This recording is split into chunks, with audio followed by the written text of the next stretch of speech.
3, 2, 1. Hey everyone, Yoyston here, and I hope you all are doing well, wherever you are in Middle-earth. Today I am joined once more by Royen as we finish out our Season 1 reviews of Rings of Power. Yeah. And, Royen, thank you for this. Thanks for being here. Thank you for having me. It's been a fun season. I can say that. I can say that realistically and without lying. I do enjoy coming on doing the show, and of course, thank you so much to Yoyston and to his audience for having me. For sure, man. Yeah, I agree. This has at least been the best part of it. Like, looking forward to reviewing it with you has been, for sure, a light in it. Absolutely. So this review will just be about episode 8. We've got a live stream tomorrow for the whole season, where we're gonna, take questions and look at what you all thought about the season as well as a whole, and what we might be thinking about season 2. Versus, we did that mid-season review, and that one was like the full mid-season. But yeah, this one will just be episode 8. And do you want to give let's give your quick thoughts. I'll give my quick thoughts, and then we'll look at the polls. So it's kind of hard to it's hard to rate just this episode standalone because it is built completely upon structures that have been supporting it through the rest of the season. It's not like we don't have like a beginning, middle, and ending of a story in this episode. It's pretty much just all climaxes and endings. But I'll do my best. Basically, my take here, the episode's kind of divided into 2 different storylines. There's like a flash of Numenor and a flash in the pan of Numenor, but mostly it's Harfoot and it's the elves in Eregion. And I think, the Eregion part, it was all right. I think that's what I would put on it. It has there were moments that I thought like, oh, this is cool. A lot of the set pieces I thought were really, really well done, and really gorgeous. Even the CG didn't even look all that bad because they're all in a contained, closed room. But man, there are just there are big red flags that you kind of have to look past to enjoy things. As for the Harfoot story, man. Did it get better, Royen? Did they win you over in the last run? It did not. The last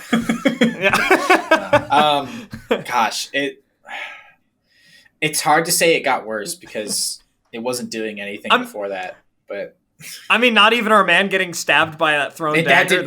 I swear to God, the biggest problem with this Harfoot storyline is that literally nothing actually happens. Nothing happens. They kill a character and he's not even dead for 30 minutes. Yeah, it's I'm not gonna seek healing. Let's watch the sunrise.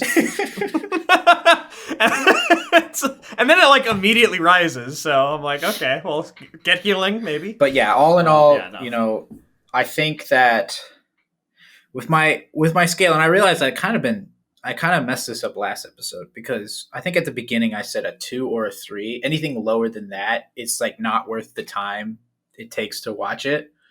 And I felt like last episode was on that cusp, but I think I rated it a 4 or something. So I guess I'll just amend that now. Not that it matters, but this one was better. I didn't feel like it was a complete waste of my time because there were parts that I enjoyed, but it's just, I think I'm gonna put it at a 4.5, which is what I rated last episode. But I want to caveat that saying that last episode was definitely worse, and that number should be lower. Fair. No, I did that in the first couple episodes too, so I totally get you. I don't know. It could be a 5 if I choose to ignore some things that are currently bugging me, but they're not major things. But that's how I felt about it. As for me, I think you said this was just all climax. It was all go finale. They were just trying to wrap stuff up, and that's fine. That they chose to do the episode that way, though. So I'm not going to give them that grace because they could have edited this differently to have more arcs involved. So the fact that they just went all out, all finale, there's no setup, it's just bang, bang, bang after plot after plot, that is on them because they chose to edit this show like that. So they don't get a lot of grace from me there, especially with plot elements that maybe weren't, entirely set up super well. Like you said, it's mostly like Galadriel and the elves and all of that, and then, the Harfoots as well. And I mean, they skip through so much content within like 20 minutes. Halbrand goes from like stabbed to I am the Lord of Gifts. Oh my God. And it's like, okay, well, I wonder who you are then.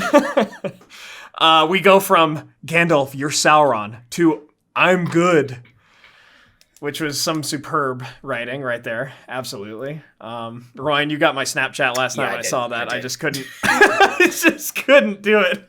But for me, this one's weak. Perhaps not as weak as some of the past episodes where it's tough because it's like these are the elements coming to their fruition.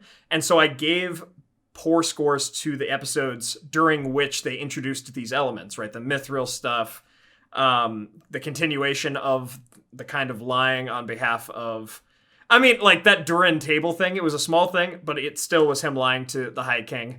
The High King trying to manipulate the elves and the elves trying to manipulate the dwarves, all of that. Like, this is all that coming to its fruition, so I can't be super light on that because I still was really harsh on the beginning of that, I think for me, at highest, if I'm being very nice, is a 3 out of 10. It's probably sitting around a 2.5 or 2 out of 10 for me. And that's, like, this almost was not, like, worth watching, but as was the season. But we'll get to that tomorrow.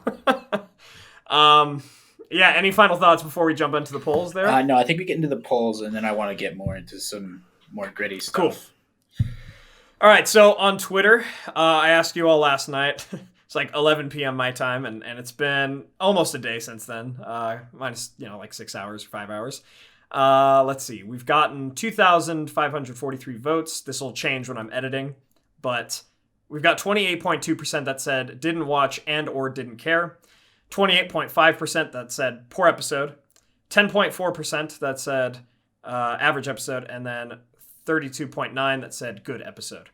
So again, Twitter has generally been more positive towards this show, but even then, if we take out the almost third of the data that didn't watch it, we have more that said poor to average than that said good, which is pretty negative for as far as Twitter's been recently. So there's that.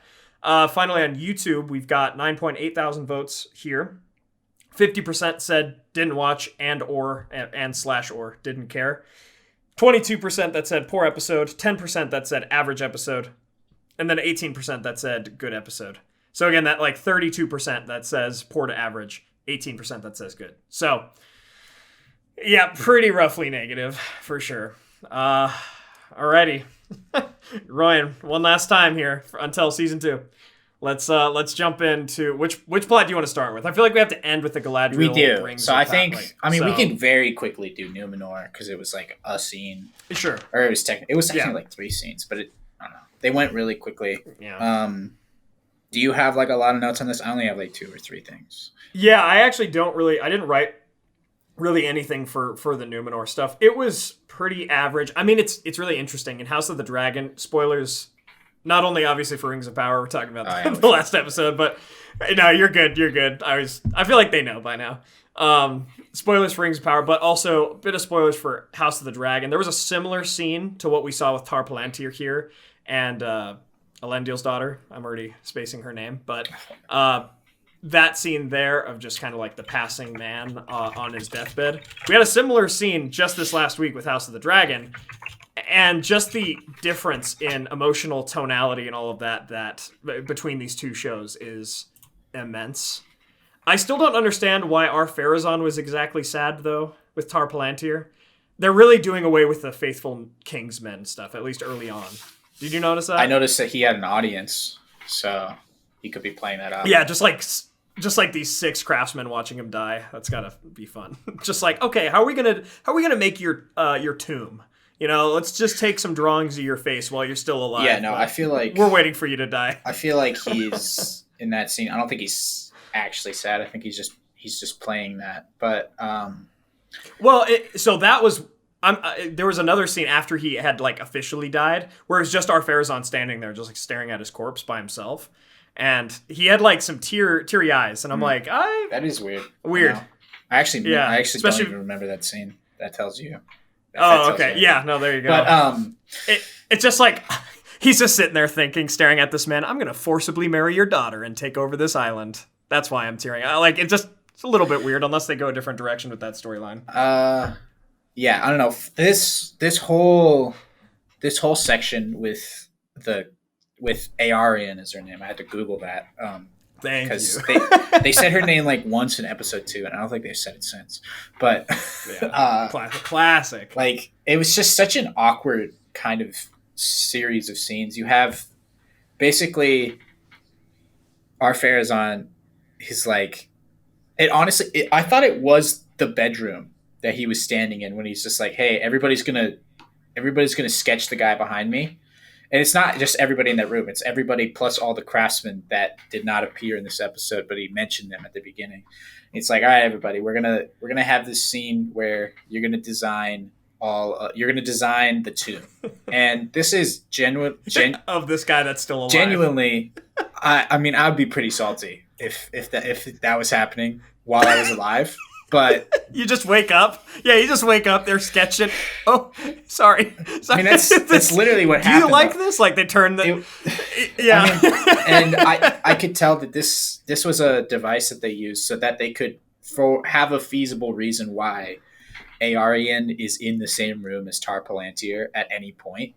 Sure. In this show. Yeah, that's fair. And I think that this is a problem with the writing / editing of Arian's character. This is a character that has appeared in maybe like 20 minutes of screen time throughout the entire series, that I just feel like they needed us to know more about her at every point that they tried to do something with her. It just felt like a surprise. Like, oh, she's talking to this person.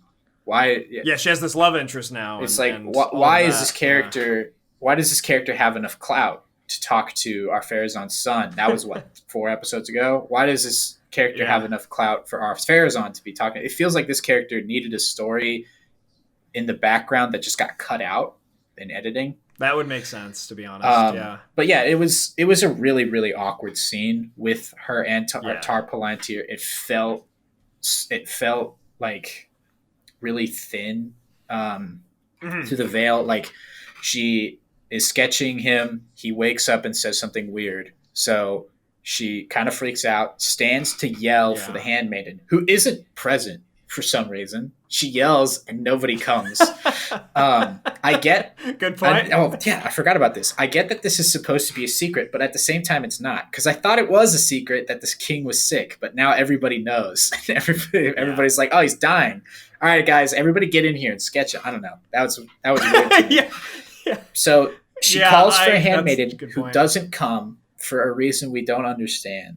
And then Tar Palantir, who can't even see straight or think clearly, gets up, gets his keys, and opens the door, and then falls. And he did it. He fast falls back too. in his chair. I don't know. It's a plot device. They need something to happen. I can understand that, but it felt like this whole plot line with Arian, Tar Palantir, and Ar-Pharazôn just needed more time.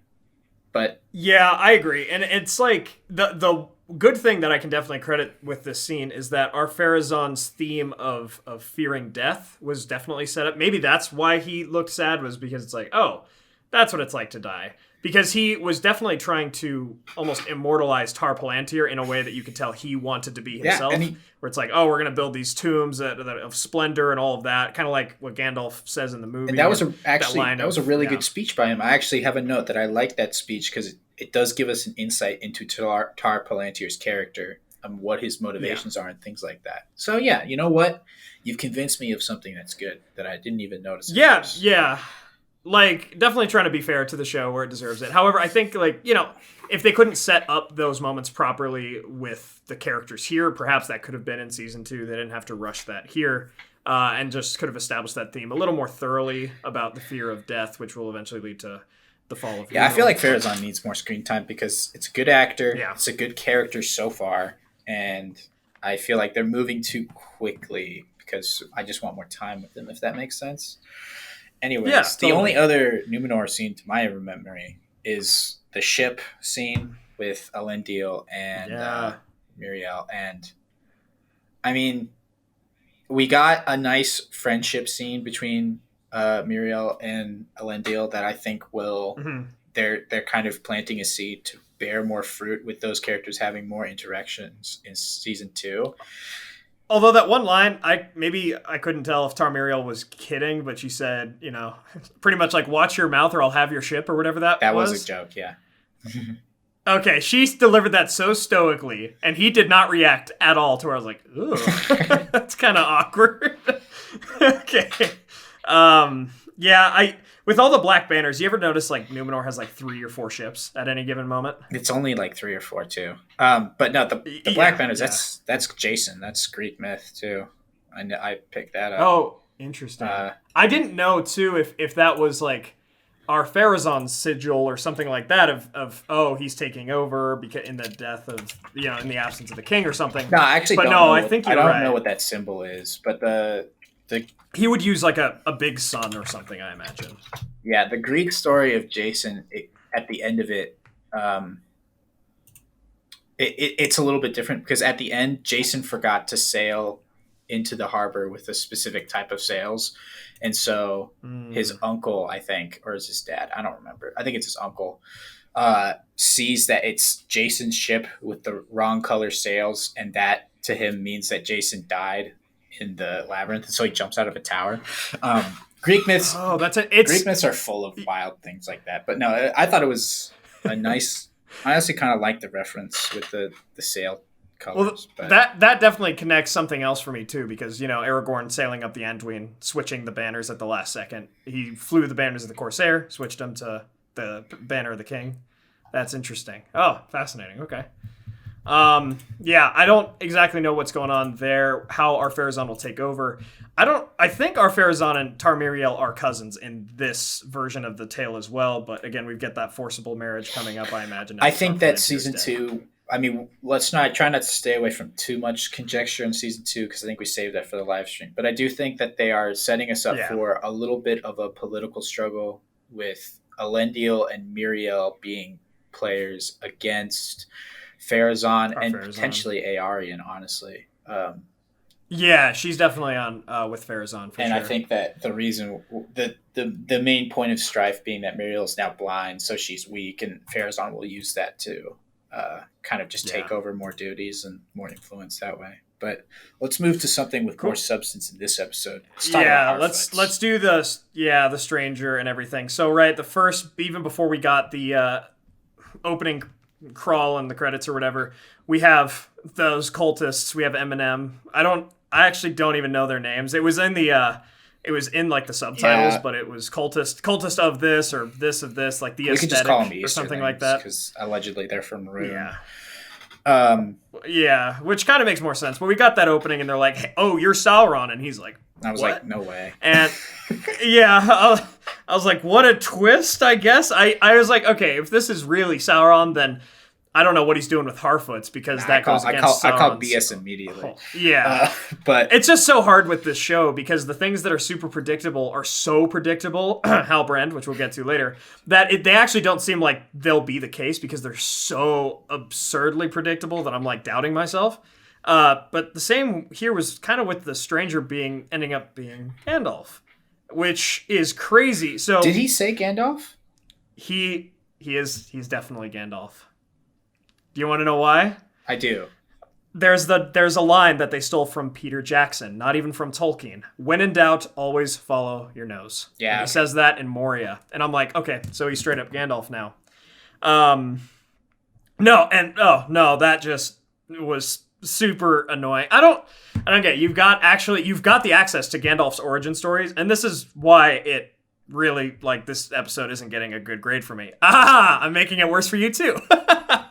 No, this is Gandalf because they quoted Peter Jackson, and Peter Jackson's Gandalf. And so with that, you've got Gandalf's origin story of him coming to the Grey Havens for the first time, Círdan giving him the Ring of Fire and saying, "Lord, you will need this in the adventures that I see are to come," and him traveling across the world, him finding the hobbits because during a snowy winter, they were helping each other, and he saw, hey, these guys actually care about each other. They are loving, they're compassionate, and that's why there's a strength there. That's the actual origin story of him finding the hobbits, be like, oh, one of these guys should go on an adventure with me later.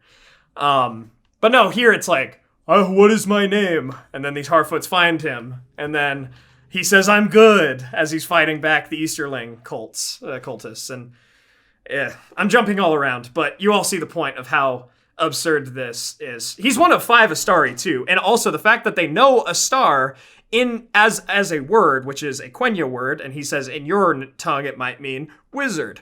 The fact that that's already around means that there are or have been wizards already, because that word is already around and they know about it, which is crazy.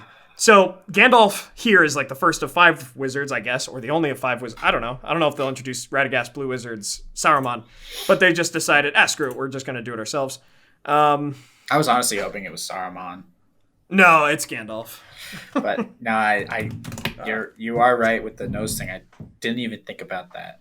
It sounded like a Jacksonian line, but no, they keep going back to that. They keep quoting future moments in either the source material, something 3,000 years later, Bilbo's poem, Sam's line to Frodo in Mordor, or they're copying things from Peter Jackson's universe, which is crazy too. I mean, you can reference it. You should kind of pay homage to it to some degree, I think, but blatantly ripping it out to say that this is Gandalf is freaking crazy to me.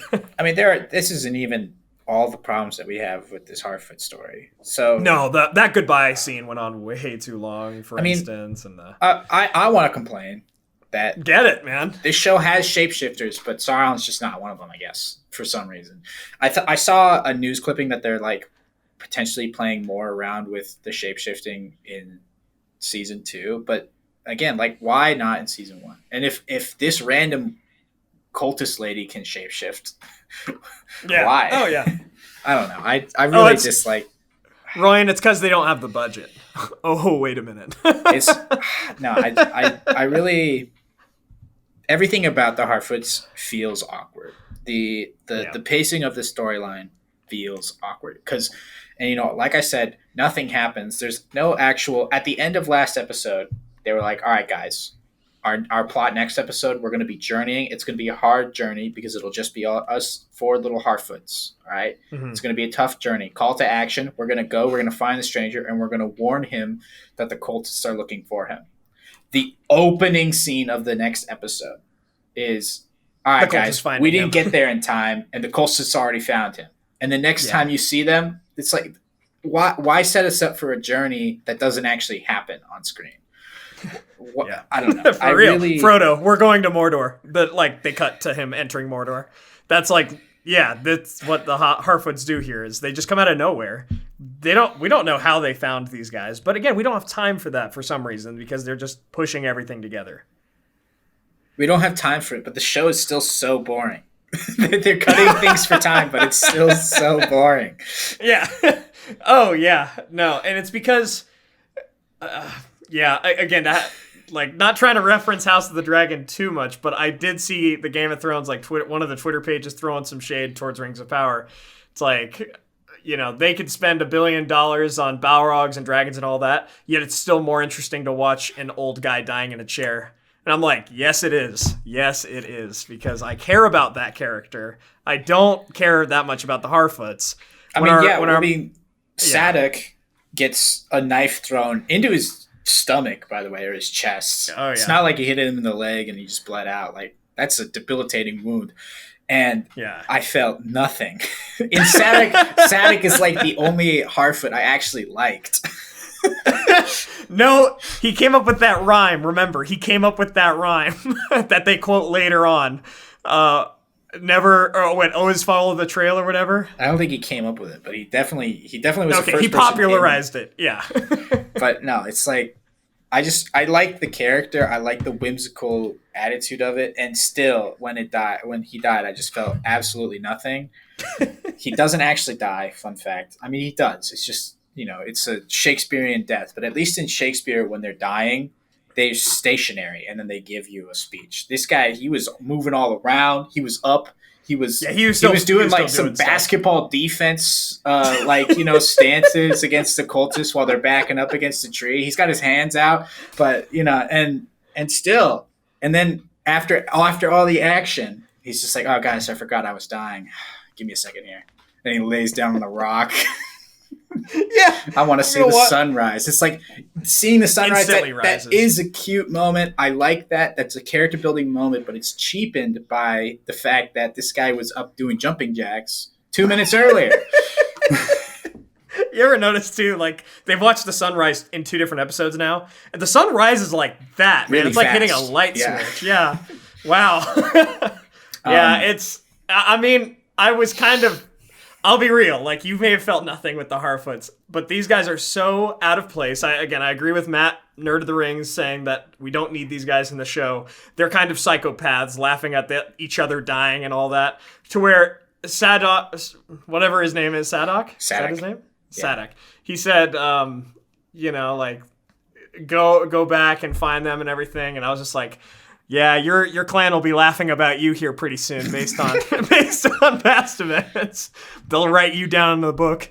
Got stabbed. Continued to fight, but got stabbed. Yeah, no, they're all psychopaths. So I was kind of rooting a little bit.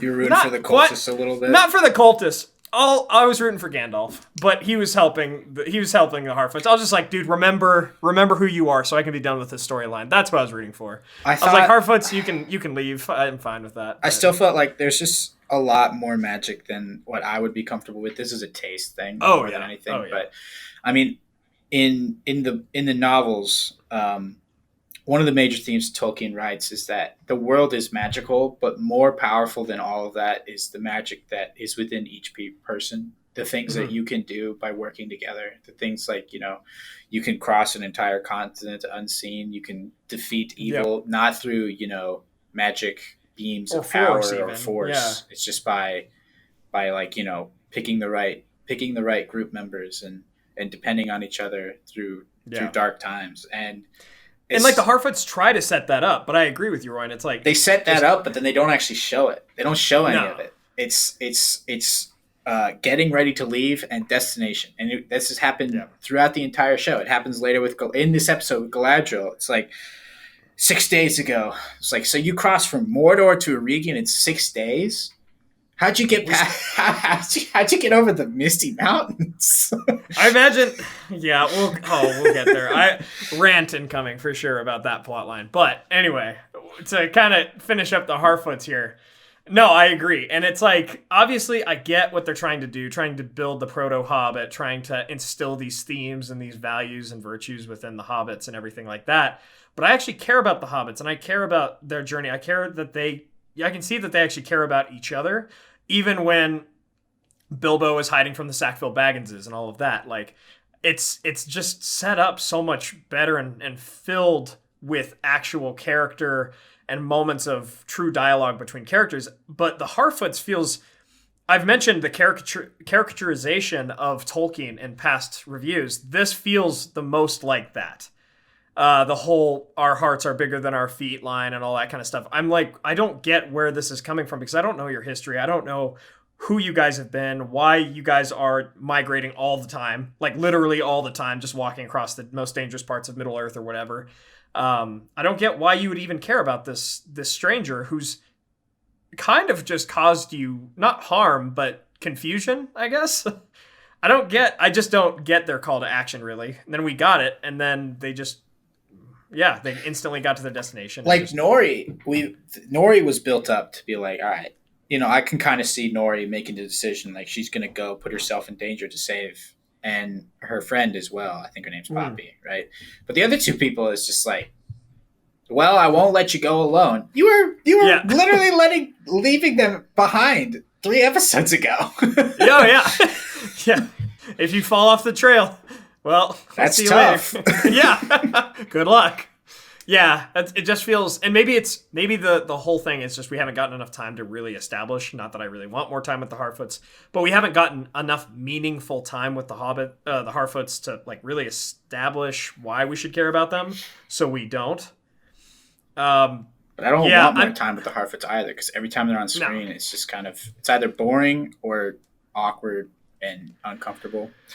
Exactly. I'm not entirely against a Gandalf origin story. The problem, it comes because it's the Second Age, which we'll touch on a lot during the full season review. But this, Second Age, everything like that. However, if you want to do a Gandalf origin story, you can do it with him and him connecting to the elves, wandering the lands, trying to find Sauron as well, things like that. And then he encounters the hobbits. We have that moment actually from the Third Age.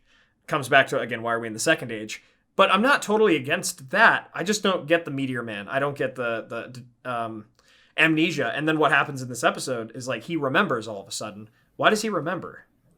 Because we don't get that. The cultist put her hand over him for like a half second before getting. I guess she blew dust in his face. Yeah. No, but she blew dust in his face to knock him out, and then later she's like, "Show him," and then she got interrupted in the middle of her spell, but he still remembered anything anyway. Everyone. Gotcha. Whatever. Yeah. No. So weak plot line. Are we ready? Yeah. Let's go on. I mean, do you want to talk about before we get into the negatives? I want to spend some time talking about things that I like, because I imagine that as we get deeper into this Galadriel thing, it's going to get more and more upsetting. But yeah, go for it. I've got to think maybe a couple.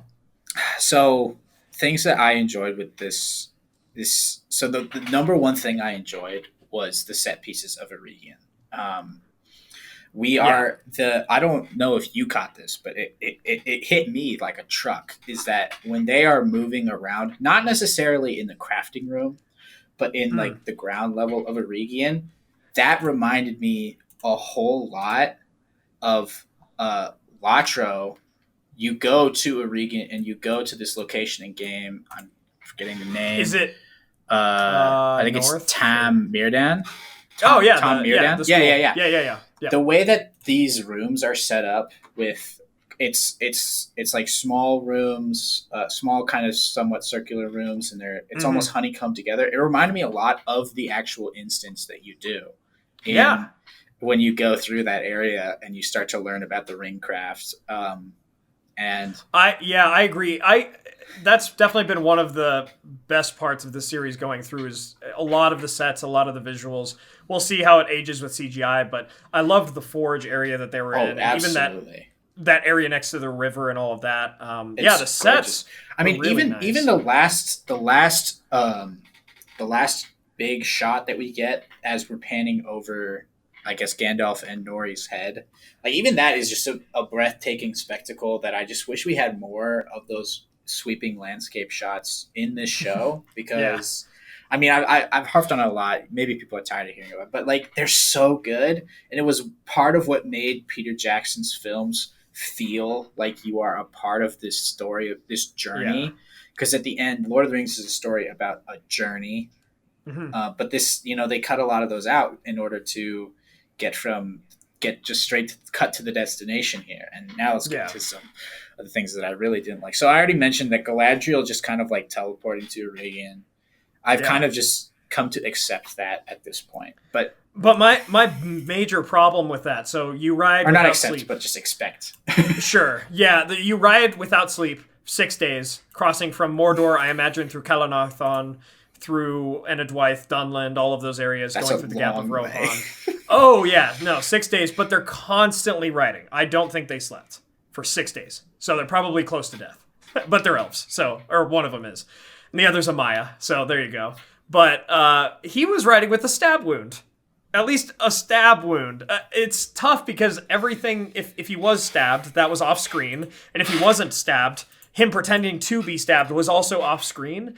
And so I feel like this show expects us to make a lot of defenses in its name to try to make things make sense. If Sauron was stabbed, how is he not falling off his horse? And I call him Sauron now, Halbrand, whatever.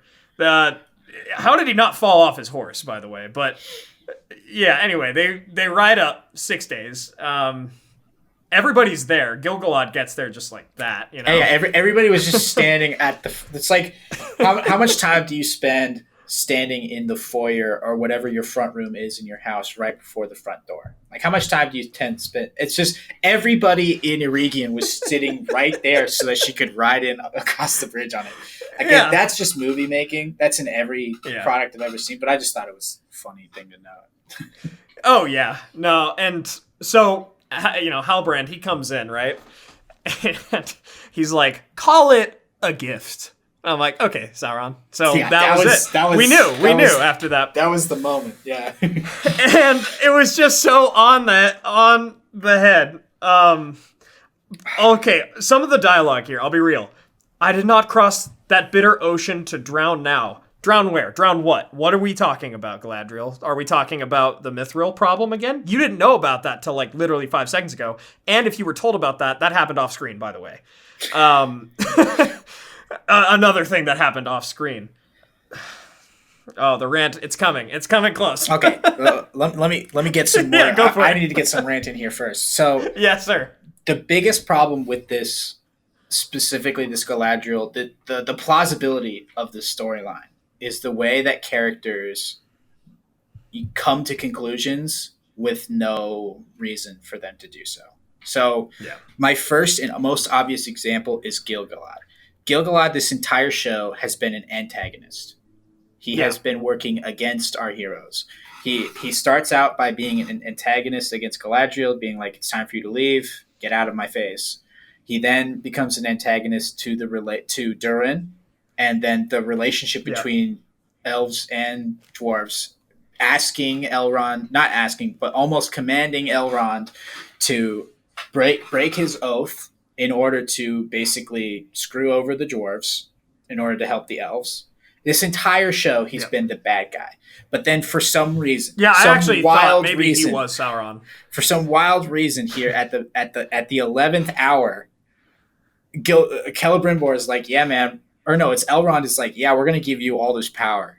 And he's just like, that's weird, bro. Why would you do that? Yeah. That's like an evil thing. It's like, And then immediately after that, where we see a hint of him being like a well-adjusted, reasonable man, Elrond's like, please let us try this. It's our last hope. And he's like, nah, hope sucks, man. Get out of here. And, the only reason he does this is so that Elrond, they can write in Elrond hitting him back with his own line. But again, that's not a character progression. That's a character slideshow so that you can write in your greatest hits, but you forgot to mend it together. This is not. Royen, they threw in Aiglos. Doesn't that make the writing all better? Because we saw Gil-galad's They didn't even show Aiglos. They showed like 2 inches of Aiglos in the back. For real. No. But this is my case study, but there's more. Galadriel for this entire... Okay, in the second episode, I'll admit, she was suspicious of Halbrand. Yeah. And then he said something like, I saved you, didn't I? And then for the rest of the show, she was 100% in his corner. Nothing at all could shake her faith in Halbrand. Nothing even though could he took a guy's arm and just like shattered it against a brick wall. He just beat the hell out of 4 guys. And she didn't even blink at him. But the moment he starts talking to Celebrimbor, he didn't even say anything. Celebrimbor said something later, and she was just like, "Oh my God, Halbrand's evil. I need to make sure, though. I gotta find his lineage." That they happen to have in Eregion, by the way. Of course. They just happen to have the full lineage of the kings of the Southlands. Okay. It's like Galadriel did not come to a conclusion that Halbrand was not what he seemed.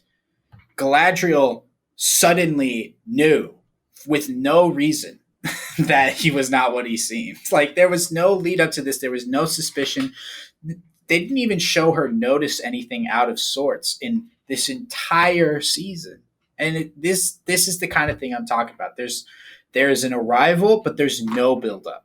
There's no hints. There's no progression. There's no story. There's just arrival. And that is, the problem with this episode and the problem with the entire season at large. Yoisen, I'm pushing it on to you now. Heck yeah. All right. So here's part of the issue, right? We had the whole seduction of the elves happen by a couple lines. We had the whole seduction of the elves of the Gwaith y Myrdain, the jewel smiths, through just a couple lines where he was like, did you ever think about infusing mithril with like gold or something to make it work better? We had the whole thing. Sauron in the lore took hundreds of years to go into these elves' pride, to say, you can create something that the world's never seen before, and don't you want to be the best craftsman? And we have the materials to do this because you're friends with the dwarves of Khazad-dûm. We have the materials to be able to craft something akin to the Silmarils. All of this to really play into their pride, so that they created not just the 3 rings of power that we got at the end of this episode, but, all the rings of power that we have. I don't know how they're going to introduce the other rings of power. Maybe, I imagine Halbrand just makes those on his own. But we have that. It's not in to save the elves, which we know isn't a lie. Some people, have defended the show saying, oh, that's just a lie of Sauron. They don't need Mithril to save themselves. But we've seen that is actually the case in past episodes, that does heal the blight of the elves, is Mithril. And so they've turned Mithril into this really magical, weird substance, and then they contrive a way through which they can maybe save themselves. I also don't get how you have 3 elves wear rings, and that's a conduit of saving the rest of the whole species, or 1 elf wear a crown that saves the rest of the species. I also don't know how Mithril acts as TNT, which just almost blows a hole in the tower. I don't get how they're doing any of that. But again, whatever. Gil-galad, he definitely acts like the villain in this entire show. Yet, and that's why I actually part of me thought that maybe Sauron was actually shapeshifted into Gil-galad for part of this show. I was like, maybe they don't go the very simplistic route of making Halbrand Sauron because they want to, change our expectations and subvert them. And they make Gil-galad because Gil-galad is trying to, get people to break oaths, like you said. And he's against things that would generally help the people of Middle-earth. But then they frame this story in a way that has Halbrand come in and just say, oh, you're the famous Celebrimbor? Well, what if you guys forged some things? And then that's all it took for them to take this Mithril plotline and everything Elrond did. And heck, he didn't even have to mine for more Mithril, because apparently that one was enough. It goes back to the weakness of the writing of this show, is they, of course, had enough Mithril to do what the plot needed the Mithril to do, but if they had gotten more, then that would have been the sufficient amount of Mithril to do what the plot needed the Mithril to do. But of course, he already had the amount that the plot needed, so that conflict in the last couple episodes didn't really matter anyway, because he already had enough that Durin gave him to forge the rings. But apparently that's sufficient. And I wonder if we're going to get more of this elven diminishment storyline through Mithril, because they still do diminish. And the elves finally, right, Galadriel and, Elrond and all of them take the ship with Frodo at the end of the Third Age, after the One Ring is destroyed, because indeed, the elves' time is over, and the rings of power have all faded because the One Ring was destroyed. Also, if these 3 rings have power, can we assume that the One Ring was also built? But probably not, because they would probably show that to us. However, this show really likes to show things off screen and not show them to us. So maybe the One Ring was already built if these rings already have power. But if they don't, do they have power? If so, where does that come from? Also, where are the other 16 greater rings? Where are the rings of men and dwarves? We don't see that. I don't think they're out yet. I don't think any other rings have been crafted, and we haven't seen any magic powers, but we are promised them. Yeah, we're promised them, and at least we have the magic power of this will save the elves, which actually, to be fair, we don't know. It could be episode 1, and it's like, this isn't working, but I doubt they go that route, because that would further reflect poor writing, if at least they don't take care of the conflict with the solution that they offer within the plot. Again, it's backwards, though. The 3 rings were forged later, after Sauron was already like, okay, we have enough rings to take over the world. It was forged later. That's a minor nitpick. That's fine. At least it was forged in secret, right? At least the only people that knew about the forging of the 3 rings were Elrond, Celebrimbor, and Galadriel. And all the random craftsmen that participated in it. Yeah, absolutely. The Gwaith y Myrdain. And I imagine that they actually are going to probably have these 3 wear the rings.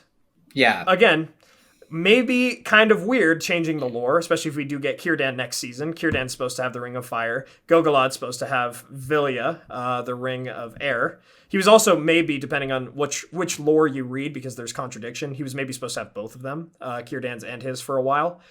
But he was supposed to have it first, then Círdan, and then Galadriel. I imagine they'd just go Celebrimbor, Galadriel, Elrond, since those were the three that were standing there. But again, how do they know that this is going to work? This is just such weak writing, but I'm almost numb to it at this point. Again, I ended this show last night and I was pretty numb. I was just glad it's over. I am just glad it's over. Also, why doesn't Galadriel tell them that Sauron is I have that in my notes. Why is she keeping that a secret? Because plot and bad writing. Because they're manufacturing conflict for next season so that Elrond can be mad at her for some reason. Yeah, and he also figured out that something else was wrong, so... He figured it out at the end, and then he still didn't spill the beans because I guess we don't want Celebrimbor to know. He's so proud. Look at him. yeah. A Sauron coming here almost seemed to be coincidental too. So I don't know how he did this, how that came to fruition, or what. Yeah, what was his plan this entire time? He just kind of floated around. I think he really wanted to see the downfall of Numenor, and that's why he wanted to stay there. But then he was like, okay, I guess I'll go back to the south. And then he was like, oh, it's Mordor. I guess I'll go to the north. And I don't know. He seems to not really have a plan for being, Sauron, who's eluded Galadriel for how many ever years? Both, again, 10 years. But they want us to think years. He has a plan because of his speech against Galadriel while they're at the riverside. He's talking to her. He's like, it was me all along. I was playing you to do everything. Yeah. Why did Halbrand save Galadriel? Oh, to make her his queen. I took that particular moment. Sauron wanted to seduce Galadriel to be his queen. And I was like, what would Professor J.R.R. Tolkien think about this? He would say, I should never have sold the rights to The Lord of the Rings and The Hobbit for any adaptation. Like, he would say that. And obviously, I'm glad we've gotten the other adaptations, of course. So I'm glad that that's not the case. But I imagine this is just would be so infuriating to him and Christopher. Maybe that's why this show was delayed. Who freaking knows? Because 2 years after, and then they released this. It's just so horrific to Tolkien's lore that it's like, why did you adapt this in the first place? Especially if you just know for almost a fact that the Tolkiens themselves, at least J.R.R. and Christopher, would hate. I mean, it brings up more questions that are just incendiary. It's like, why is Celeborn not in the show? Is the Celeborn not in the show because you wanted to do this stupid plotline, this stupid Sauron loves Galadriel plotline? The plot just does whatever the writers want it to do. It's just fascinating. Like, you just are like, oh, well, anything can happen because I'm writing it. Oh, is that how it works? Okay. Yeah, no, it's weak writing. Absolutely. They just continue to mimic Tolkien's themes. And then they change the entire story. So the themes are really unrecognizable. I mean, yeah. Like, from a lore perspective, this is we've talked about this whole season. It's an imitation game, but it's not really, there's not a whole lot of substance there. And then I think with me describing the just outside of the lore, but this just like as a story, the writing issues with constant arrivals but no beginning, or no journeys, no journey. It's just not really all that great of a product. But it looks really, really pretty. It's a lot of the scenes are really easy on the eyes, and it's more insulting to me almost because this could be an amazing show. It really, really could be. Oh yeah, absolutely. That's what really sucks is if they had pivoted this, if they didn't write by committee, which it totally seems like they did. Maybe this could have been really something great, something we had been hoping when the first trailers came out, something that was going to be great, but it wasn't. You had moments. The ring forging scene was cool. The rings themselves looked interesting, but I didn't like that they had uncut gems. But that was kind of bothering me. That's my thing. That's me as a geologist coming out. I was like, why? Yeah, no, that's fair. But a lot of the pleasing things about the show are like aesthetics. And if you can look past bad characterization, bad writing, bad importation of themes, internal logic that doesn't exist, if you can look past all that, then it's like, okay, this is a pretty good show. But I think those things are rather important. A beginning, middle, and end, like the journey, the whole thing versus teleporting around and things just happening because the plot wants it to happen because the plot thinks it would be cool. Yeah, we'll talk about it more tomorrow, but I just don't think that this show is going to be remembered super well. I think there might be more positivity now for it than there will even be a year from now for it. No, I mean, we still like hail the Lord of the Rings movies as some of the best movies. Like even just like Lord of the Rings fanatics label the Lord of the Rings movies as some of the best that were ever made, right up there with like Godfather, etc. Movies just like that have changed cinema. But this, nah, no, this will be forgotten. I mean, this isn't even the best show that's on air right now. Like, It's not even the best like Western show that's on air right now. It's just not like. I mean, this reminds me a lot of the Wheel of Time series, where when it was airing, there was a pretty good amount of negativity, and there was also a lot of defense and positivity trying to be displayed. And then a month after it ended, after the first season ended, the defense disappeared, and then everyone just kind of just forgot about it. I mean, people remember Wheel of Time, but the only people that care are the people who really didn't like it. I feel like a lot of people who liked that show they've moved on to different things because it wasn't, at the end of the day, it wasn't an impactful experience. And I expect that this will be a similar thing. That's why I'm still sticking to my prediction. Cancel after season 3. We know we're getting a season 2. And then I think they'll give us a season 3, and then they will try to write an ending enough there and then just call it good. And that makes sense. And then Jeff Bezos can sit happily and be like, I did Lord of the Rings.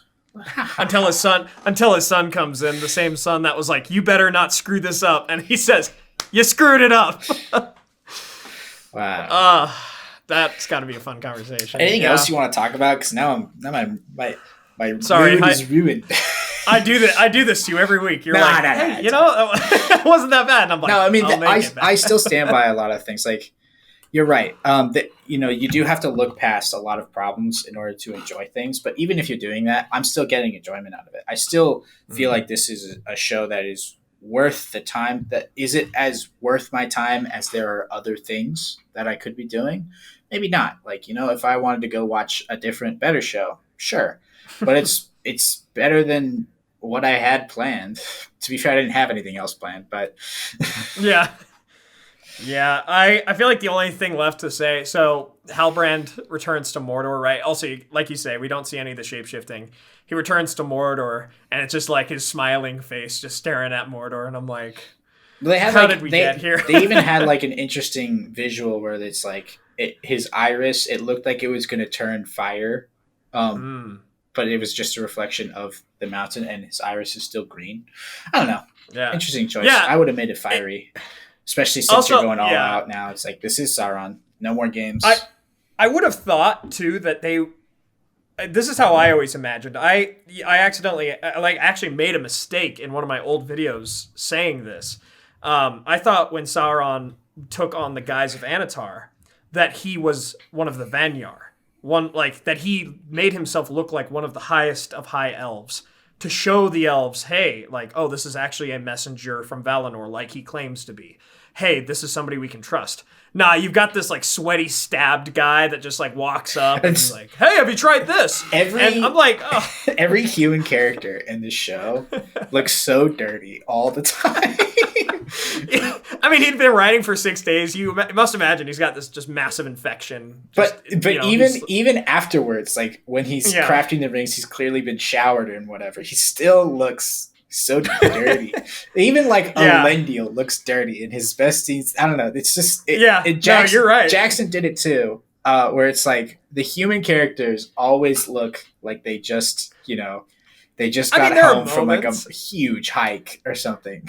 Oh yeah, most of the time. I would say there are moments when they go to Elven havens where they clean up, you're right. Aragorn, Boromir, they clean up, but most of the time, they just look like they fell out of a trash compactor after being compacted by the trash. So, and you can say that the reason why all the men look dirty in Jackson's because they're constantly in the middle of some journey, but there are none in the show. So They should be clean all the time. That's it.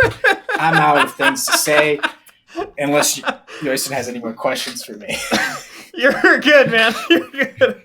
No, thank you once again, Royen. So we'll be on tomorrow to live stream the full season review, where if we think that this show can be saved in future seasons, if we think it will change, when we think we're going to be getting it. I know filming's happening now. We're going to talk about all that, predictions, and just do a wrap up of the full season. I also, maybe Royen, just like, you don't have to go through the videos, but just have an idea of the general ratings that you gave. For me, I was typically like a 2 to a 6. Like 6.5, I think, was the best rating I gave. And then I think my best rating was like a 6 or a 7. My worst was... last episode, I'd probably put it like a 2 or a 3. Because I kind of want to aggregate that generally. I mean, 80's our denominator, right? A perfect show would be an 80. I feel like ours probably fell around to the 30s to 40s if you added them all together. So we'll do all that kind of stuff tomorrow. I would feel more comfortable if we're gonna rate the whole. I mean, I'm fine with doing like an aggregated, like all the ratings for each episode. But if I was gonna rate the entire season, like as a body, I would rate it differently. Yeah, so. we'll get into that. We'll rate it differently. I'm just curious what we thought as the episodes were coming out, because they should have been better than they were. I think when Fellowship of the Ring came out as a movie by itself, it was actually still good. You didn't have to see the other ones to know that the first one was good, So I think that's important too. But we'll get into our full ratings about everything tomorrow. So Royen, thanks so much for joining me. My friends, if you would like to support the channel, please consider getting some candles from our friends Mythologie Candles through the link in the description below, or check out our merch or Patreon. Thanks to our Valar tier patrons, Peter Sheppard, Jonathan Putnam, Mark Kralick, Blair Scouten, Merten, John Hume, Sam McBee, Matt Sibbach, Elizabeth Calvert, Maz Gibs, Rhys Jenkins, Adam Petrlik, Brandon Glidden, Molly Sullivan, Daniel Burns, Anthony Harmon, Dorwin Gray, Arthur, Merlin, DJ Vaught, and Dale Davis. Thank you so much to all of our patrons and YouTube members. It really means a lot. Please subscribe and hit that bell button to join the Men of the West and all of the free peoples today. And I'll see you all again tomorrow for that full review, season review and live stream. My friends, you all are the best. Thank you so much for joining us on this adventure. Until the next one.